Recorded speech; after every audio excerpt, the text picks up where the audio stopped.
Yeah, that's a huge issue. Yeah. So there's nothing that you can do on the distribution of power. Yeah. So the poles, and so there's two charges on your bill if you actually look at it. Okay. One is for generation and one is for distribution. Okay. So National Grid owns the poles and the wires. So that charge you can do nothing about. Yeah. Okay, because that they own the poles, they own the wires, and that's how the electricity gets from where it's generated to your house. So that portion of the bill, there's nothing we can do about it. The other portion of the bill, which a lot of people don't realize, even though we did a mail it to everybody's house and a lot of articles on social media. They were talking about swapping it to another company. Exactly. So energy aggregation. And so what happened is that we got together with 19 other municipalities and we all used our buying power together in order to get a cheaper generation rate. Your rate on your bill actually changes with National Grid twice a year. And so in the summertime, it's usually a little bit more cheaper because we're using so much. And then in the wintertime, it's a little bit more expensive. This is a flat rate that we negotiated for the whole year.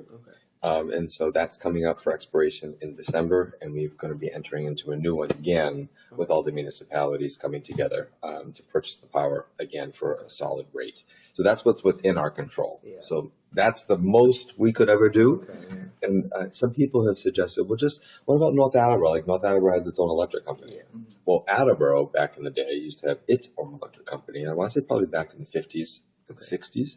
And at that point, it decided to sell. So the municipality back then sold off all of its assets and it was purchased by National Grid. Oh, okay. Okay, so we could never go through and buy out National Grid again. It's one of those things that started back when electricity was first formed. Yeah. And first generated municipalities through the state built out their whole plants. So the city back then used to own the lines and everything just like North Attleboro does, but they sold it off. So that's not something that we would ever be in the business of being able to do again. Yeah. So there's nothing we can do about that. So that's unfortunate on the National Grid side. Yeah, I know that there was something about solar panels being used to like power the school. I read something about that the other day. Yeah, that's what we can do as the municipality to help curb our electric costs. Okay. So the schools have done that as it relates to solar power. The city is actually also partnered with the schools in being able to provide. It's called. We're buying our generated solar power from another company. So everybody that has a solar panel out there, let's say they build a solar farm and they're generating, 10,000 kilowatts a month. They have to attribute that power to somebody. And so we will actually go through and buy that power. And what we do is we get a 20% reduction on the cost of that power. Okay. And that gets reinvested, of course, into our budget. So we can use that 20,000 for something else. Okay. You know what I mean? So it's kind of neat for us. Yeah. So Mark Furtado, who's the school business manager, Mark has negotiated that contract on the school department side, and my office has been negotiating the contracts on the city side. So we've been able to probably save about $50,000 for the city so far. Schools is more significant just because of the number of buildings, the number of kilowatts. I don't have the exact number on the top of my head. It is significant though. It's a couple $100,000 a year, which is fantastic. And then we're just entering into a new one for the water department, for the wastewater department that will save significant dollars for them. Oh, sweet. I want to touch the Comcast side. Oh yeah, of course. The Comcast side is one of my most frustrating issues because other municipalities have the benefit of having Verizon and Fios. Yeah. We don't. So cable companies and internet providers get to pick and choose where they want. In those different communities, they charge different rates. So they want to go where they can get the most bang for their buck because they literally have to build out the fiber network themselves. So Verizon built out the fiber network in Attleboro on all the main streets. All the side streets they did.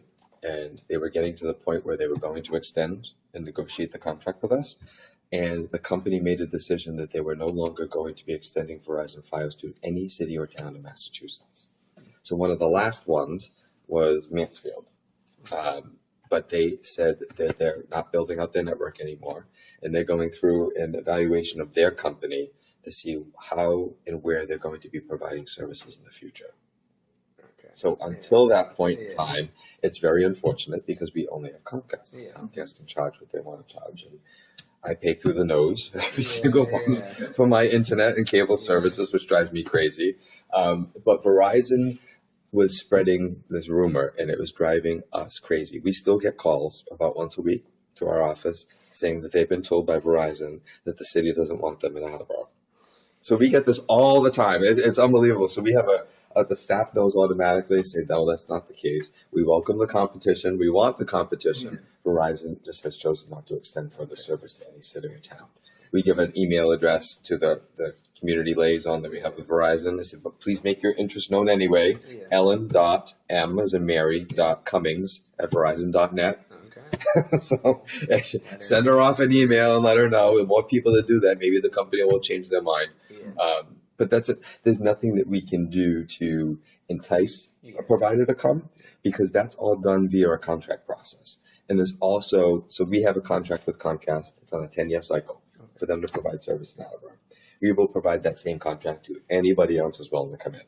Okay. And there's a non-competition clause that says that you can enter into another contract, but it has to have the same things in the Comcast contract. Because you can imagine if Verizon or another company didn't have to do everything that Comcast has to do, then they could charge less and put them out of business. Exactly. So there's a competition clause that's in there. But it's the same thing that we would provide, and we're open for business. We'll do it for anybody. So, and that's very important for people to know.